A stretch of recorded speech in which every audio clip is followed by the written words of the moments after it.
Hey guys, and welcome to episode 51 of How I Made My First $1 Million. Today we are looking at the numbers from December 1st, 2024.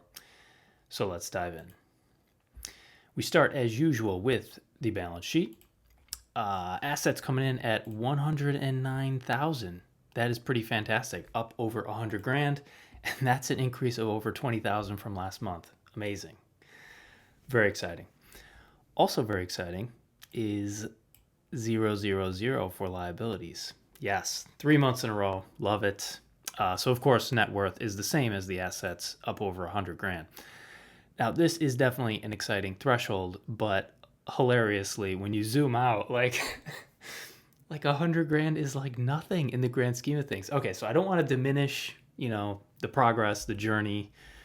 Obviously, it's great to have anything at all, but it's so funny how small that number is compared to many other numbers. Yeah, and for being 36 years old, man, that is not a lot. But hey, I'm happy with the journey. I'm happy with the progress. A lot of learning, a lot of growth, a lot of memories. It's good stuff. So looking at the chart, got another data point, 109,000. So yeah, ever since getting a full-time job, things have been good. Yeah. Who would have thought? Anyways, when is the last time we hit over 100 grand? Okay, May of 2022, we were at 100. Okay, but in April, we were at 133. Okay, so 2.5 years. So it's been 2.5 years since I was higher than this. Okay, lovely. Well, this is probably going to be a lot more sustainable than this run up. This was all Bitcoin induced. This is having a job plus having assets like Bitcoin. So wonderful. All right, income statement.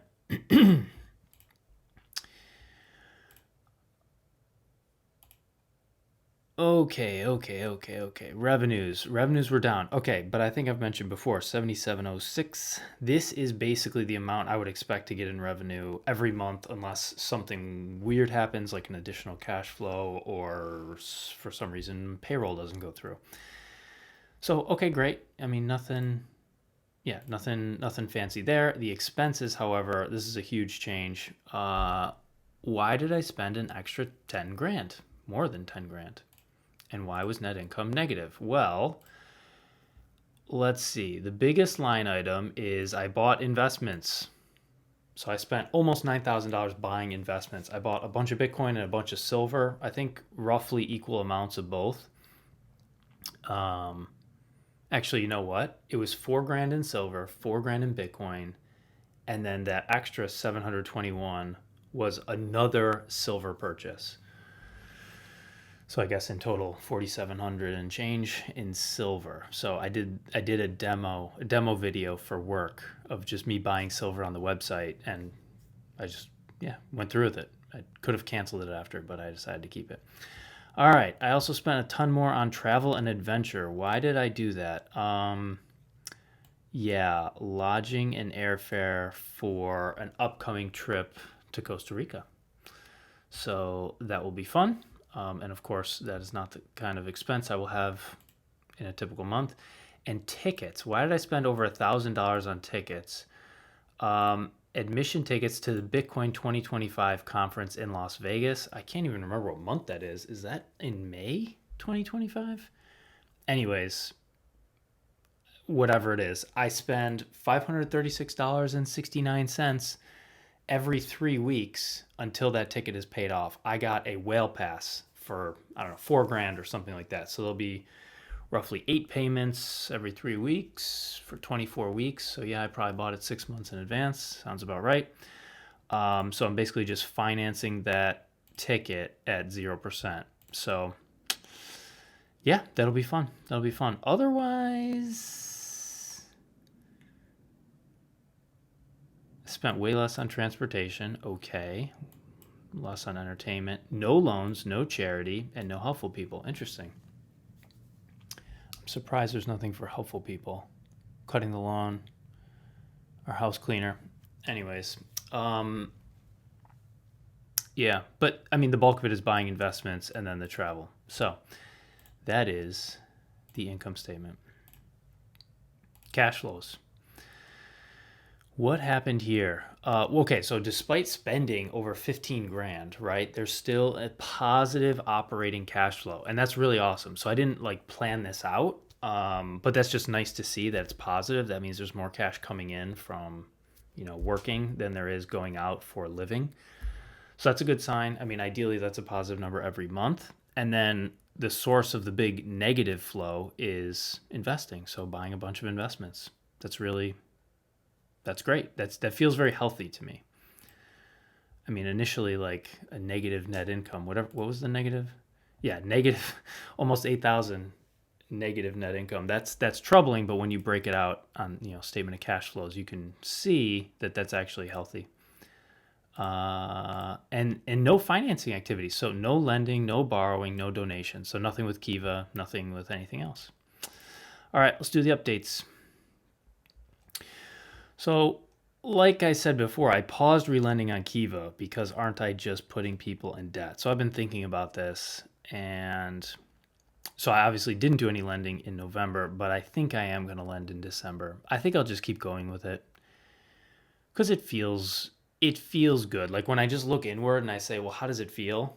And sort of answer from my heart, it's like, yeah, keep doing it. And then it's only when I start to like analyze it with my head that I get this sort of tension. And so yeah, my heart says just do it, just go for it, and trust that it's a good thing for the world. So I'm going to continue lending. All right, relationship with body. Well, I gave myself a score here, 6 out of 10. Better than average, an average month being 5. I think it's slightly better than average. Originally, I gave myself a 5 out of 10, but then I changed it. Not doing yoga or taking care of myself. But then I said, you know what? I haven't had caffeine or alcohol in a very long time.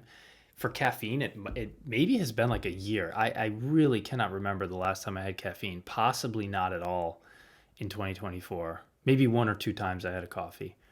Or 1 or 2 times I had a green tea and accidentally forgot that it has caffeine in it. And then like basically no alcohol. I will have an alcoholic beverage, maybe 1 or 2 a month, maybe, but I don't think I had any in November. It just doesn't appeal to me. And then it just has more cost than benefit. And, I want to treat my body like a temple. So, I think things are going well there. My injuries are better. Lifting weights, go to the gym more days than not. And I benched 260 pounds. That is such a weird thing to celebrate publicly, but it has been a goal of mine to bench 1.5 times my body weight since I started benching as a teenager. And I did it. I benched 260 pounds at a time where I weighed 172. So just like a week or 2 ago. So that's pretty exciting. I feel strong. And I'm walking or jogging more days than not, but I want to start sprinting. And this is what I feel like is missing in general from my relationship with my body, plus yoga, plus more, I was going to say explosive movements, like cutting, like agility movements, not doing those. So that's maybe why I'm sort of penalizing myself with relationship with body. But yeah, I want to sprint more. I want to push my lungs and heart to the edge, because when I walk or jog, there's no edge there. So there's no growth. So I want to find that edge in terms of my heart and lungs, getting the heartbeat going, getting the lungs worked. So I'm going to start doing that more. Relationship with others, 6 out of 10. The previous month was 2 out of 10. So this is a big step up. Still not playing soccer, but I did join a softball team, and it wasn't even my intention to do that. It just sort of like came up randomly. My partner posted on Facebook, I think, like, hey, does anyone know of any sports in the area for my fiance to join? And someone's like, hey, do you want to join a softball team? And so I was just like, yep. And so I played several games with them, and they're great people, and it's a lot of fun. So that's awesome. I also attended a board game night. So probably one of the nerdiest things I've ever done. But then again, I am presenting a spreadsheet. So yeah, no, that was really fun. And it's about as interesting as you'd expect it to be. So yeah, that was good. And I fully intend to go back and make it possibly a weekly activity, but I missed because of Thanksgiving and I had something else going on. So anyways, I do intend to go back to that, but it's nice just hanging out with other people, even if they're total strangers. I also volunteered at an art show, which was definitely outside my comfort zone. But I was thinking about Leonardo da Vinci. Sounds very strange, probably, but he had 7 principles he lived his life by, and one of them is arte scienza, which is Italian, I believe, for art and science, basically the balance between the two, not focusing on one or the other, but both. And so he like invented all kinds of things, but he also painted the Mona Lisa. Ever heard of it? So anyways, yeah, balance between art and science, and I tend to gravitate towards science, no doubt about it. Spreadsheets, engineering kind of things, numbers. So yeah, so when Anne asked me if I wanted to volunteer at an art show, I was like, sure, let's do it. Go outside the comfort zone. And even being around so many different kinds of art from like 40 or 50 artists in multiple big buildings on like an art campus, even then I'm just like, I don't get it. Like, I don't get a lot of art. Some of it, I guess I get and appreciate, and I try to appreciate 100% of it, but it's tough. There's definitely something I don't get. Probably several things I don't get. But I'm trying, right? Going to the edge of the comfort zone. Relationship with self. This was probably the weakest category, and it's definitely the one that I identify as needing the most improvement. I gave myself a 4 out of 10 here. I did golf 9 holes, and that's the first time I've golfed in Florida. And I purposely went out to play by myself. I didn't want to play with anyone else, and just sort of be alone for a couple hours.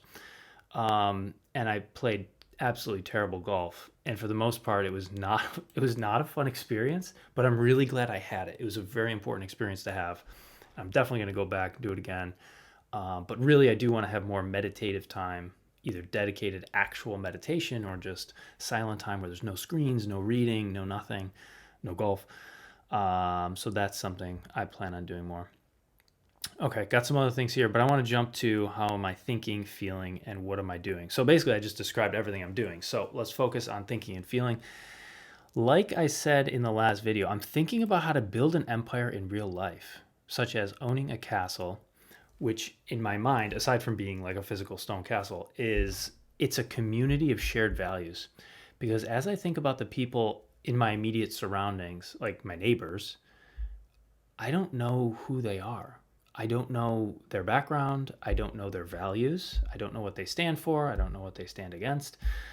And part of that's on me, no doubt. I mean, obviously.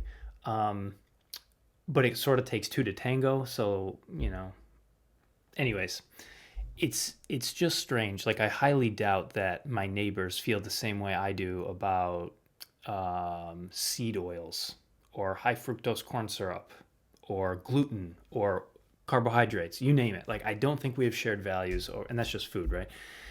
I don't think we have shared values over food, the education system, the monetary system, screens in general, LED lights, the stars, right? And light pollution. I mean, there's so many things that I think are important and I would like to have in my community. And there's so many things that I would like to just share with the people in my immediate surroundings. Like, I'd like to build a community of shared values. It's that simple. I'd also like to own a castle. Why not put the 2 together? So I've been thinking so much about that. And I really enjoy it. But at some point you have to stop thinking and take action. So I think, so part of me mentioning it is like getting the ball rolling. So that's that. I'm also thinking about the relationship between earning potential and spiritual growth. So, I mean, of course, you could earn a lot of money if you have no spiritual inclination whatsoever. I mean, you could also earn a ton of money if you're, spiritually, what's the word I'm looking for? Corrupt or spiritually hollow. Of course, you can. But anyways, I've just been thinking about it. And as it pertains to me, I think that, personal growth, which I would align very closely with spiritual growth, I think it's it's the obstacle and the way to earning potential. That's what it feels like for my own personal journey. So I've been thinking about that a lot. And that's why I want to find my edge in all these different areas, even running, right? Even just sprinting, which doesn't feel like it's related to earning money. I think everything is related. I think absolutely everything is related. And so as you practice finding your edge, like going to the edge of your comfort zone and growing in one area of your life, it's going to translate into other ones. So that's what I'm trying to do. So I'm thinking about it in terms of this way, and that's what I'm doing. I'm also thinking about decisiveness, focus, and discipline, and there is no shortage of distractions. So there's so many things you can do in this world. You just have to pick one, right? You have to be decisive. Start with one thing, decide on it, and then go after it. Focus on that and be disciplined to pursue it until you have it, or you've, completed it, or whatever it is, achieved it. And then decide on another one, focus on that, and then have the discipline to take the steps you need to take to get there. And it's such a simple, obvious formula. And I'm just thinking about it. Like, there's nothing to think about. You just do it. You just do the formula. Just decide on there's no secret here. Just decide on what you're going to do, focus on it, and then have the discipline to take the steps you need to take. And just don't be distracted by just anything else in life, whether it's, people or pleasures or whatever it is. It's so simple. And I'm just thinking about how simple it is and how anyone can do it and how I should be doing it. I'm also thinking about life as an ongoing tension between who you are and who you want to be. And also the tension that exists is 100% created by you. In other words, there doesn't have to be tension, but we create tension by resisting letting go of who we currently are. Because if you think of like a baby isn't like, oh no, like I want to learn how to crawl or walk or talk, but I'm afraid of losing the babiness, to become a toddler. Like there's no fear of losing your identity to attain some new capability or experience that you don't have. It's only when we grow up that we start to be afraid of letting go of who we are to become who we want to be. So anyways, I'm thinking about that. And I'm also feeling the power that I have to create any life for myself that I want. It's crazy. Like, it is crazy. Like everyone, I feel it, but I also feel that everyone else has it. It's just a question of how aware of it are you. That's my belief.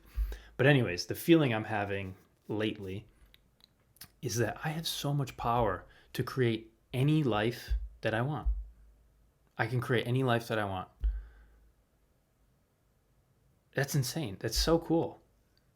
So use it wisely. What am I going to do?